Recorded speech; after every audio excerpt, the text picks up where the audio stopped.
So today we're going to be interviewing Andrew Jenkins. Andrew is an amazing guy, has been working, graduate from Durham University through into Newcastle, working on a PhD before, founding Kinewell, and it's turned into this amazing business working with offshore applications and optimization.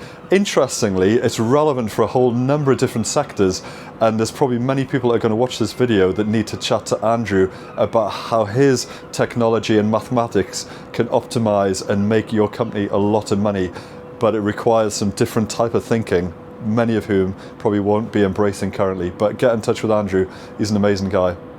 Andrew, today we're here at we're by the river, we're by the River Tyne, the most prestigious site, probably in the northeast of England, some would say, the Swan Hunter shipyard behind us, and many a ship was built here back in the day. But Andrew, why are you here with Kinewell? We're in the offshore wind sector, and this site and this building is being reinvigorated for building the offshore wind of the future. We've got people down on that end with SMD and the cable drums, and behind here we've got the guys building the transition pieces and the subsea structures. So it's all happening here. It's all happening here. So some people won't know what you're doing with Kinewell. Obviously, if you're in sector and you're in renewables, you'll be a well-known name. Could you just tell us about your business and why you are here? Yeah, so we use advanced mathematics and AI to optimize the design of offshore wind farms. So in simple terms, it's where do you put your turbines? How do you play dot to dot to link them up with cable? How do you then get the power back to shore, because no one lives at the wind farm? And then once you've designed the layout of your wind farm, it's then how do you go and install it and then operate it, and considering the weather windows, and we've got software that looks at all of those things and uses the advanced mathematics and AI to optimize it to deliver both productivity gains from the automation and digitalization, but also from the advanced mathematics drive down that cost by a big way. Wow. Another thing I want to understand, Andrew, is that is all amazing, but how do you even realize there's a gap in the market for optimizing wind turbine, sites, and actually realize that you even need to embark on this? Yeah, well, for me it came from a light bulb moment back in 2011, I think it was, where I could see that things could be done in a hell of a lot better way. Okay. And it came to me from this dot to dot, playing dot to dot to link up turbines with cable, and that's where the business started, and we've expanded significantly since then with expanding the products that we do to where do you put the turbines, and then how do you get the power back as well. Okay, and just to rewind a little bit, university for you was at Durham University? Yes, I was at Durham University for my undergraduate, where I did what was termed then new and renewable energy. Yes. And then after that I went to industry for a few years, and then I came back to the northeast to do my PhD, looking at electric vehicles actually, Really? and the electrical grid and optimization. And while I was doing that, I started the business. Wow. Because it may seem obvious to you why you've gone into this, but you would think surely the big players, the huge operators would have all this sorted. Why do you exist, Andrew, compared to the big operators? Yeah, absolutely. That's a key challenge that we get. So we're a small business, and particularly when we started, you go up to people on a stand at a conference, and you're effectively saying, "I'm a 1-2 person business, and we're a multi-billion-dollar business." Yes. How can you do better than us? And we sometimes get that hand stopped to say, how can you? But really, it comes down to we are focusing all our efforts on this, and through the business model that we have, it's a SaaS model that it actually means we're pooling industry investment in this very niche area. So we now have more investment power than some of these big developers in this really niche space. Yeah. And from that, we get elements of feedback from all of our clients that then benefits all of our clients. Yes. And of course the clients get the benefit from that. They get the benefit from the increased investment, the better product, and they also reduce their own internal costs from the maintenance of the software. Yes. So some people think it's just the use of the software, but actually you've got a hell of a lot of maintenance of keeping it up to date, and we take all of that off of people so they don't have to worry about it. To give people who are watching this video a scale of the kind of clients that you're working with, I know some of whom will be confidential, but it's pretty much industry wide now, isn't it? You know, you've got global players and international players now. Absolutely. So we've got a global contract with Equinor, for example, one of the biggest energy company in the UK, I think they are, and building out the Dogger Bank wind farm behind us. And again, for those that aren't familiar, how many turbines are on Dogger Bank? Oh, I'd have to look it up, but it's hundreds. It's hundreds of turbines. So it's not, and I would guess you would go to small infrastructure project, you know, that might be, I mean, how small would you go with your software? So our software comes into its own with large projects. Okay. The bigger it is, the bigger the saving. Yes. But typically you're seeing value when you're going from maybe 15 turbines plus. Okay. So the bigger the number, the better. But again, to rewind back in time, Andrew, when did you actually leave? Because you did a stint at Newcastle University as well. So, and you were telling me just before about your PhD. How did your timing with a PhD coincide with what you set up with this business? Yeah, so I set the business up on the side of doing my PhD with a lot of support from the university's career service. It's like the ultimate hustle, isn't it? Yeah. A global, you know, offshore business, which, it's amazing, really. But yeah. Yeah. So the university were really fantastic with their startup support, trying to help businesses get off the ground, and really helped. And so I was doing that on the side, and then when I finished my PhD, I had a really interesting conversation with my supervisor to say, should I try and go for a job with you and do a research associate job? And he could see that we had more traction than I could realise that we had. Right. And he said, no, you go and do this. This is good, and come back to me in a year if it doesn't work. Gosh, that's unusual. Like the PhD supervisors, they're normally just get one writing, you know. Yeah, it was fantastic, but it didn't last very long. It only lasted about 3 months before he phoned me up and said, I've got something that I think you'll be the perfect person to do, which then led me to doing some consultancy for the university in addition, which helped fund the business to start up. This is really important though, because what year did you leave Newcastle University? I think it was 2018, 2019. But when you think of the scale of what you're doing now, many people would not think it's even possible to create a SaaS product in that amount of time for such a niche application. And it's amazing that that's even got off the ground in such a short amount of time. Well, we've got the perfect place for it here in the Northeast. So the Northeast Combined Authority have been big advocates and supporters of offshore wind. Yes. So we've had a lot of funding from the TIGOR programme, which is Northeast Combined Authority funded, delivered by the Offshore Renewable Catapult over in Blyth. And it's a grant funding programme to support the development of new technologies and the demonstration of those new technologies to create jobs here in the Northeast. That is important as well. How important is it to have the catapult in Blyth to help essentially what was an incubated company back in the day? Has it helped? Hugely. Okay. It's an anchor. It's absolutely an anchor. They've got world-class facilities that really do drive forward the supply chain of offshore wind, and that attracts investment. It attracts the cluster of businesses. So we've got a cluster of businesses called Energy Coast, which is one of the strongest clusters of supply chain businesses anywhere in the world, and it's based here in the Northeast.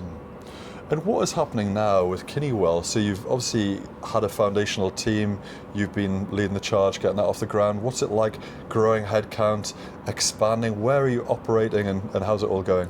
Well, we're global, which is incredible.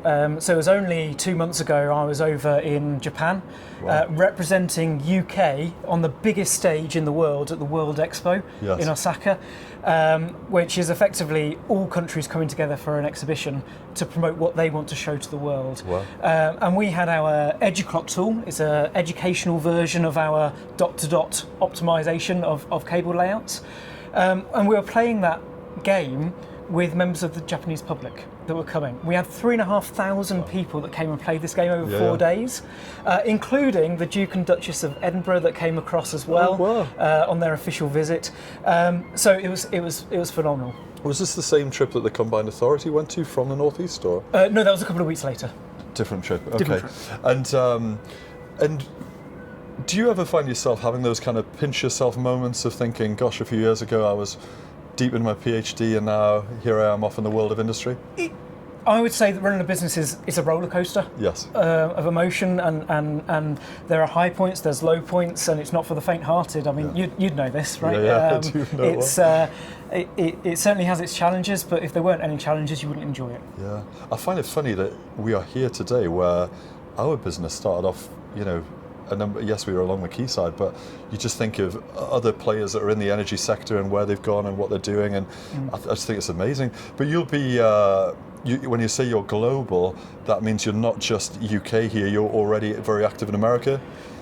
So the American market has taken a bit of a slowdown in the last year or so with a change in political direction. Yes.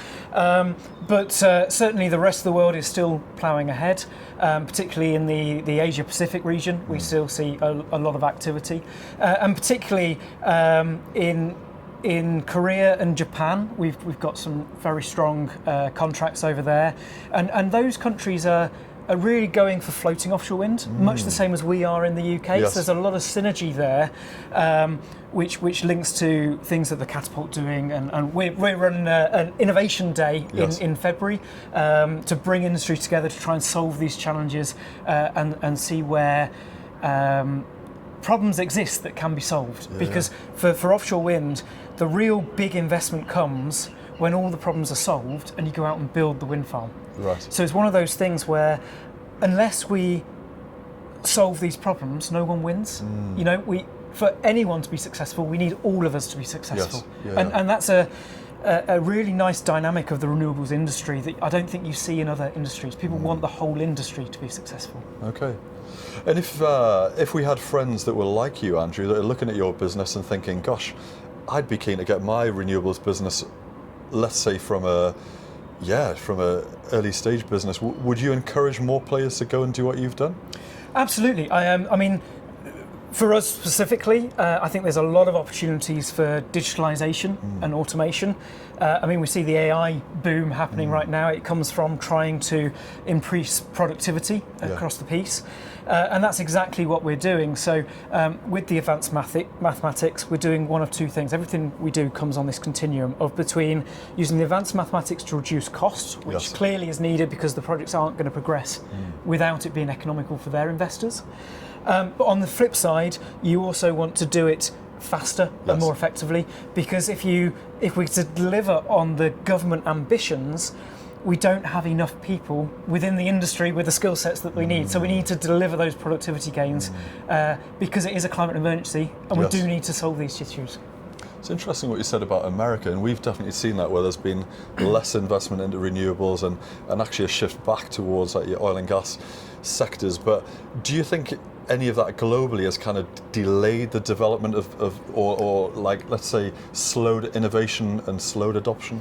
Potentially, but it also creates new opportunities. Yes. So I'm seeing many touch points where we've been working with people and they've decided to move away, and it's enabled us to deliver some of those things that otherwise they would have delivered. Yes. And it was only last week I had a conversation with someone that is from the US. Yes. That wants to move to the UK because this is where it's happening and it's not happening there. Yes. So that in itself is a opportunity for the Northeast in particular to attract these people by ensuring that these funding programs and the support programs continue, so that we really are the people that pick up all these opportunities of other countries that are going in a slightly funny direction for a year or two, and to base those businesses that would have started there here, because it is a global market. It really is. And we want the jobs to be based here in the Northeast.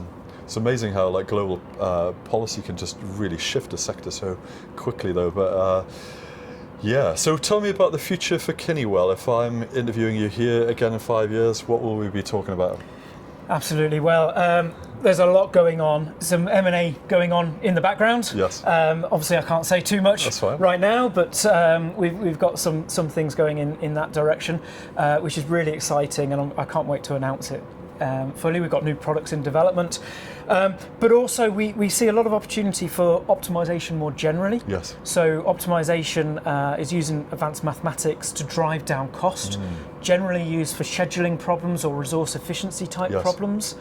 And it's kind of part of the AI wave to a certain extent. So if you look at maybe 4 or 5 years ago, there was all the boom in cloud computing.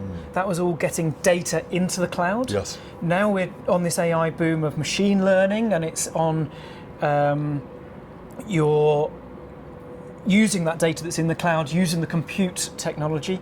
And that machine learning is really just filling in gaps. It's a forecast.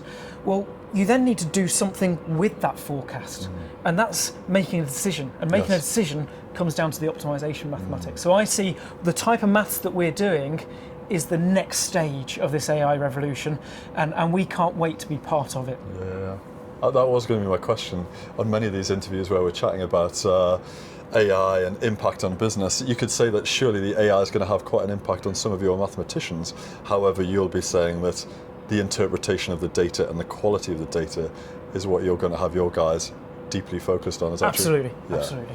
So still a huge opportunity for your mathematicians and more capability. So Andrew, we talk about the political landscape in the US. What is that meaning for UK opportunity for you and for what you're seeing across the offshore sector?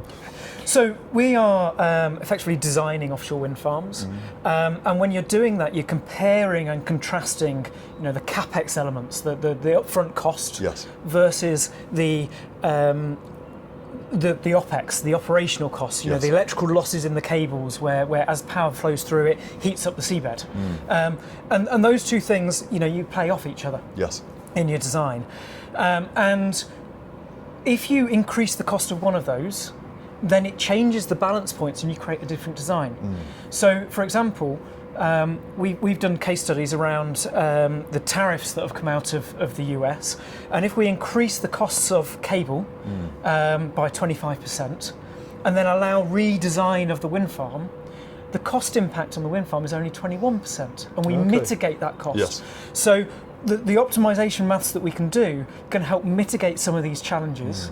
But not only that, we see a big opportunity for helping understand these risks for not just the developers but also the insurance houses, because if you're a developer wanting to insure against these risks, the underwriters need to understand that it might not be 25% uplift in cost, maybe it's 50% or 100%. How does that change its impact? And we've got the maths that enables us to model and consider all these types of things in a very safe environment and test it and see how the market would change, or the decisions that developers would make based on that new pricing information, with our software effectively modelling what the developers would do, the decisions they would make. That's huge. And is your software actually getting to the highest levels of government? Are people looking at this from a government level, even in the States, to say, well, how viable are these projects? How many of them could we develop, even in changing tariff worlds? Or Absolutely. I mean, the big money here is when a wind farm actually gets built. There's all the development up front, and then you go forward to saying, yes, we build the wind farm, or no, we don't. Now, our cable layout optimizer, for example, it reduces the cost of the wind farm or the cable system by about 20% of cable system cost. Now the cable system is worth about 11% of the overall wind farm. So suddenly we're talking about meaningful percentage drops. That is the difference between a project progressing or a project not progressing if they're using our software versus not using our software. So absolutely gets up to that level where clearly the government wants that investment, because that investment then flows through the supply chain and makes opportunities for all of us. So if we're able to reduce the cost of offshore wind, enable the projects to progress, then the whole supply chain wins. And do the operators get competitive between themselves as to the price point and essentially the projects that they deliver? Because what you're talking about here is quite sensitive information about the profitability of sites, performance, but you can imagine if everyone was friends, they'd all say, well, let's share all that information. But does it get a little bit It does. Interesting. Absolutely. Yeah. There's an awful lot of the industry that is behind NDAs, and particularly cost-sensitive data is absolutely hidden behind that in a lot of cases. And that's one of the things where, again, our software can help, because if you don't know the cost of data, or the cost of a cable, for example, we can do studies where we change the cost and see its impact. So you can understand the uncertainty of okay, maybe I've got my number slightly wrong because of there's so much secrecy, and then you get your quote. We can tell you how much your wind farm's going to change by when you start re-optimizing based on the real data. I find that amazing, but like even when you think of all these farms, you think of all like the UK content that's trying to go in, but that's quite powerful even from a manufacturing standpoint to say, well, actually, if we got the prices right here and you reduce cost of import from China, therefore we could do more blades, we could do more, nacelles, anything. But you'll have all that data. It's quite a powerful commodity, really, to the whole sector. It is. It absolutely is. It absolutely is. Although we are very, very strong in our view that our clients' data is our clients' data. We're not doing anything that starts to look into that. That's our clients' data. Yeah. That's amazing. So this video will be seen by thousands of people, probably globally. If people are watching this, Andrew, how can we help your venture? How can we help Kinewell and make you more successful, more global? Wow, that's a big question. There's a few things that we can do. One is we need to move towards renewables, ultimately. Moving towards renewables needs the political support, and that means the political pressure to say we want to move in this direction. And that's not just locally, that is nationally, that is internationally, isn't it? Absolutely, absolutely. So that's on one level. On another level, we want the contacts with the developers, we want the contacts with the consultants that support the developers, and the insurance houses that insure all of that, and so forth. So that's always very, very useful. But within the supply chain, we want to be as efficient as we possibly can. There's the who do we recruit, obviously, is always a big question. There's always the question of investors, both for ourselves and our clients. And then when you branch out further with this optimization beyond offshore wind, it's looking for these problems that are relevant for optimization. And we've been doing some optimization workshops for people that are free, that bring people in to challenge them to think about their own business and where optimization could be used to support them, to help create that market that's going to lead to benefit for us, but also drive down the cost of other people's businesses and make them more competitive, more productive, and help the entire economy. So what I find amazing about these videos is there'll be people who are insurers watching this, developers watching this globally, project managers, directors all over the world. You just never know who's going to interact with these videos. But just on that point, Andrew, if someone was to see this, I assume you're the type of guy, reach out on LinkedIn, have a coffee, virtual call. Absolutely. Globally, constantly available. Yes. So but reach out. It's wonderful, really, to think that there could be someone that could do something clever with you down the line. Andrew, tell us about you when you're not doing Kinewell. What are you doing in your home life? What keeps you entertained? Well, outside of work, I'm a member of Mountain Rescue. Yes. So if people get injured, or if they become lost or missing people, whether it's dementia or people that are feeling sad and want to disappear, we go out and look for them.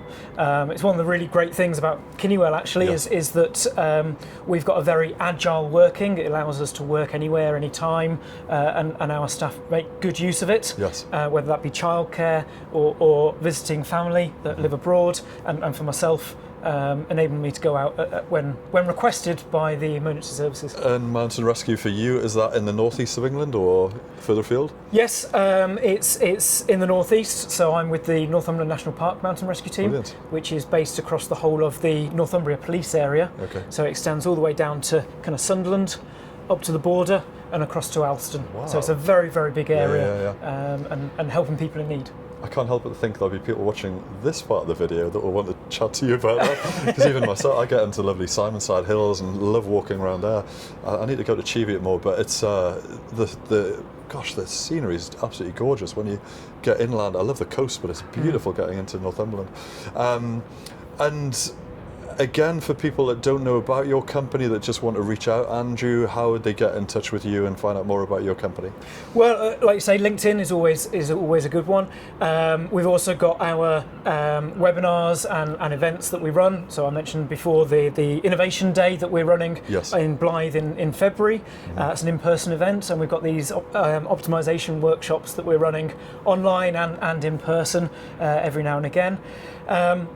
And if you visit the website, then obviously it gives you the contact details to contact our team, whether by email or web contact. Brilliant. And phone. Excellent. So, it's been a cracking time to catch up, Andrew, and find out more about your business. I am conscious that it is so cold on this balcony, so we probably need to finish the interview. But so excited to see where Kinewell is going to go. Friends, if you're watching this video and you want to find out more about Andrew, do get in touch. And I'm so excited to watch the journey ahead, Andrew. Thank you so much. Really excited. Thank you. Thank you very much. Thank you.